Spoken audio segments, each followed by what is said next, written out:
सारा कुछ पहले से ही तैयार हो ना तो खाना बनाना थोड़ा सा आसान हो जाता है। ये मैंने कटिंग करके रख ली हुई है।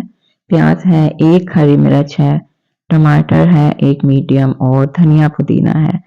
ये सारा कुछ मैंने काट के रख लिया है ताकि आसानी हो जाए और पूरा शुरू से दिखाने में वीडियो भी लंबी हो जाती है और देखने वाले भी बेजार हो जाते हैं।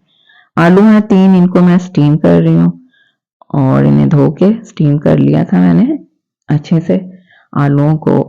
और आगे आगे देखते हैं जी होता है क्या। अस्सलाम वालेकुम, क्या हाल चाल है जी? उम्मीद है खैर वाफियत से होंगे, हमारी दुआओं से हम भी ठीक हैं अल्हम्दुलिल्लाह। आप सबकी दुआओं से। इस ग्रेटर को तो मैंने जहमत दी, बल्कि इसको निकाल के मुझे जहमत हुई धोने में, क्योंकि आलू इतने स्टीम हो गए थे कि वो ग्रेट करते ही वो हाथों से ही मैश हो गए। सफेद तिल है, भुना कुटा जीरा है, हल्दी है, थोड़ी सी कलौंजी है, रेड चिली पाउडर है, पाउडर नहीं है, मोटा मोटा सा है, दरदड़ा सा और काली मिर्च भी वैसे ही है। और इसमें हिमालयन सॉल्ट और ब्लैक सॉल्ट यानी काला नमक और पिंक सॉल्ट वो है। मैदा है 1 कप, सूजी है आधा कप, एक अंडा दिखाया मैंने आपको और 1 गिलास पानी लिया है। अगर यूज हो गया पूरा तो सही, नहीं तो जितना इस्तेमाल होगा बस वो 1 गिलास रखा है मैंने। तो क्या हाल है जी सबके? रोजे वगैरह कैसे जा रहे हैं सबके? अल्हम्दुलिल्लाह अच्छा मौसम है, अच्छे गुजर रहे हैं। छान लिया मैंने इनको, मैदे को भी सूजी को भी छान लेना चाहिए। कभी कभी कोई तिनका कुछ ना कुछ निकल ही आता है, अगर ऐसे ही डाल दें तो जाहिर है हमारे खाने में आ जाएगा। तो अच्छे से छान लिया मैंने आपको। वीडियोस आजकल बड़ी मजे मजे की रमजान के हवाले से देखी जा रही हैं यूट्यूब पे, टाइम होता है तो जरूर देखती हूँ।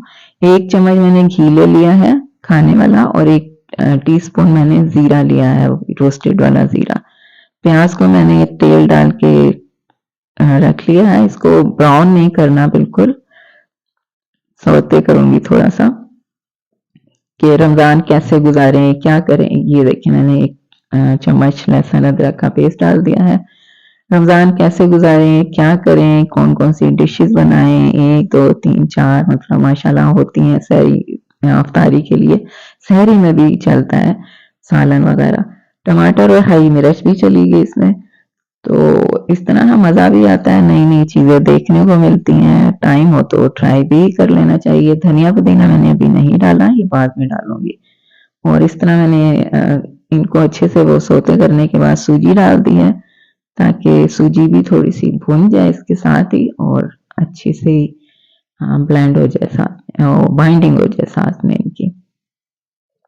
इसके बाद मैदा भी डाल लूंगी ताकि वो भी रोस्ट हो जाए, क्योंकि ये चीजें इनका कच्चापन खत्म कर लेने से ना अच्छा सा एक फ्लेवर भी आ जाता है सारी चीजों का। सारी डाल के एक दूसरे के साथ इनको मिला लें तो, मिक्स कर लें तो, और इनका जो एक स्मेल और कच्चापन होता है वो भी खत्म हो जाता है।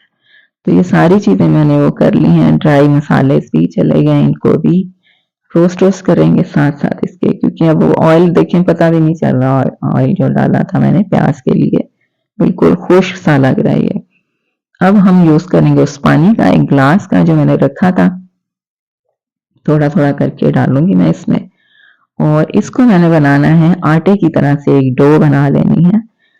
थोड़ा थोड़ा डालना है पानी, एकदम से नहीं डालना, ताकि पता चल जाए कि जरूरत कितनी है, जरूरत के हिसाब से। और ये मैंने थोड़ा सा डाल लिया है पानी, थोड़ा पानी और डलेगा। और अभी तो आपको लग रहा है ना पानी पानी इसमें, लेकिन अभी ये बहुत अच्छे से टाइट सा हो जाएगा बिल्कुल जब सारी चीजें एक जान हो जाएंगी तो। और फिर इसको हम लोग ठंडा करने के बाद सॉरी, ठंडा करने के बाद इसको नीट कर लेंगे, यानी जैसे आटा गूंथते हैं। ये देखिए अब टाइट हो गया ये काफी, और पैन भी इसने छोड़ दिया है, क्योंकि इसमें थोड़ा सा तेल भी है तो वो चिपक नहीं रहा बिल्कुल भी साथ में। और सारी चीजें भी इसमें आ गई, इसका कच्चापन भी चला गया, यानी ये कच्चा नहीं रहा। आलू डाल दिए मैंने जो अपने स्टीम वाले आलू थे मैश किए हुए, और धनिया पुदीना भी डाल दिया इसमें, और इनको भी मिक्स मिक्स। और आगे देखते हैं कि आगे क्या करना है। रमजान में थोड़ा सा अलग सा हो जाता है रूटीन हमारी। अंडा बीट करके मैंने वो भी डाल दिया इसमें, और फिर से मिक्स मिक्स सारा कुछ कर लेंगे। तो इस तरह से रोज़ों का माशाल्लाह पता भी नहीं चल रहा, मौसम भी अच्छा है अल्हम्दुलिल्लाह और रमज़ान भी अच्छे जा रहे हैं। वैसे ही एक अंदर से खुश होता है दिल रमज़ान में, अल्लाह की रहमत बरस रही होती है हर तरफ और एक अच्छा-सा समा होता है चारों तरफ हमारे। अल्लाह ताला सबके घरों में ऐसे ही रखे और अच्छे-अच्छे से रोज़े गुज़रे सबके सेहत और तंदुरुस्ती के साथ। आमीन सुम आमीन। ये जी हो गया, इसको रखेंगे हम लोग साइड पे, ठंडा होने देंगे और अगला स्टेप है मेरा जी मेरे मियाँ साहब की फ्रूट चाट, वो भी दिखाती हूँ आपको मैं। उसको मैंने फ्रूट काट लेते हैं मेरे हस्बैंड और उसके बाद जो भी उसमें डालना होता है, हनी डालती हूँ मैं, थोड़ा सा चाट मसाला और काला नमक, तो फ्रूट चाट हमारी रेडी हो जाती है। थोड़ा सा ऑरेंज जूस ऊपर से डाल देते हैं, फ्रेश वाला ऑरेंज। धनिया रख लिया हुआ है मैंने इसको। मेरे पास चटनियाँ हैं अभी जो हम लोग खा रहे हैं सहरी के सॉरी अफ्तारी के टाइम। इसको मैं अब वो करके रख दूंगी, एक चटनी और बना के रायते के लिए।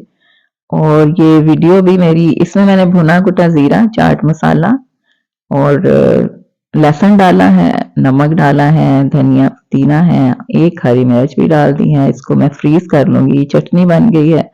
जब ज़रूरत होगी 1-2 क्यूब्स डालेंगे अपने रायते में और रायता भी रेडी हो जाएगा। ये वीडियो थोड़ी लंबी है क्योंकि मैं 7-8 मिनट का ही चाहती हूँ दरवानिया हो मेरी वीडियो का, इससे ज़्यादा लंबी ना हो, क्योंकि वैसे भी समझ रहे हैं ना आप। तो ये मैंने इसको डाल दिया अपने इसमें, जो फ्रीज़र की आइस के लिए होता है मोल्ड, उसमें, और इसको अच्छे से सेट करके मैं फ्रीज कर लूँगी। जब फ्रीज हो जाएगा तो ज़िप लॉक बैग में रख देंगे। और एक क्यूब मैंने निकाल लिया है, थोड़ा वो थोड़ी सी चटनी और निकाल ली है मैंने, रायता बनाना है। तो बस मैं अब चल रही हूँ, यही रंग था ये, इसको मैंने अच्छे से हाथों को ऑयल लगा के, एक हाथ को, क्योंकि ट्राइपॉड मेरा काउंटर पे रखना मुश्किल होता है, तो एक हाथ में कैमरा होता है और दूसरे से काम हो रहा होता है, तो थोड़ा मुश्किल हो जाता है। ये मैंने फ्लैट कर लिया टैप टैप करके, ताकि इवन हो जाए सब तरफ से। ठीक है जी, तो चलती हूँ, फिर आती हूँ दूसरी किस्त में, देखते रहिएगा। अल्लाह निगहबान।